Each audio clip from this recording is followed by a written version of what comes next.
Hi all, ఎలా ఉన్నారండి అందరూ? ఈరోజు మన రెసిపీ వచ్చేసి గోంగూర పచ్చడి అండి. గోంగూర పచ్చడి చాలా సింపుల్గా చేసుకొచ్చి చూద్దాం. ఎవరైనా మన ఛానల్ని ఫస్ట్ టైం చూస్తుంటే కనుక సబ్స్క్రైబ్ చేసేయండి, అలాగే ఒక లైక్ కూడా చేయండి.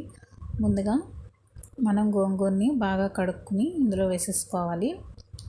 వేసుకొని బాగా దగ్గర పడేలాగా ఇలా ఉడకబెట్టేసుకోవాలన్నమాట అండి. ఇందులో ఆయిల్ కానీ ఏమీ వేసిన అవసరం లేదు. కొద్దిగా సాల్ట్ కూడా వేసేసుకోవాలి ఇందులోనే.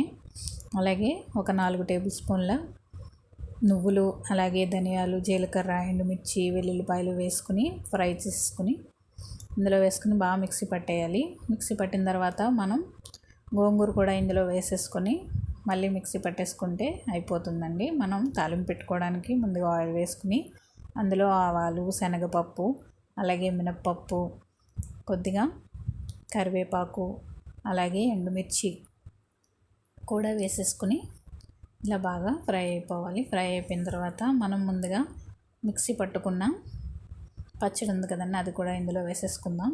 ఆ మిశ్రమాన్ని కూడా ఇందులో కలిపేసుకోవాలి. బాగా మనం ఇలా ఫ్రై చేసేసుకుంటే ఎంతో టేస్టీగా ఉండే గోంగూర పచ్చడి అనేది మనకి రెడీ అయిపోతుందండి. చాలా హెల్త్ బెనిఫిట్స్ కూడా ఎక్కువగా ఉంటాయి కదండి గోంగూరలో. సో మనం ఇలా సింపుల్గా చేసుకుంటే నువ్వులు టేస్ట్ వల్ల చాలా బాగుంటుంది. ఇక్కడ మనం కావాలితే వేరుశనగ గుడ్లు కూడా వేసుకోవచ్చు ఇందులో, ఇంకా టేస్టీగా ఉంటుందన్నమాట. ఆయిల్ అనేది ఇలా సెపరేట్ అయిపోవాలండి. సెపరేట్ అయిపోతే మనకి పచ్చడి అనేది రెడీ అయిపోతుంది. సో మీరు కూడా ఒకసారి తప్పకుండా ట్రై చేయండి. ఎలా వచ్చిందో కామెంట్ సెక్షన్లో కామెంట్ చేయండి, అలాగే ఒక లైక్ అయితే చేసేయండి. మన ఛానల్ ఫస్ట్ టైం చూస్తుంటే కనుక please subscribe to my channel. Thank you for watching.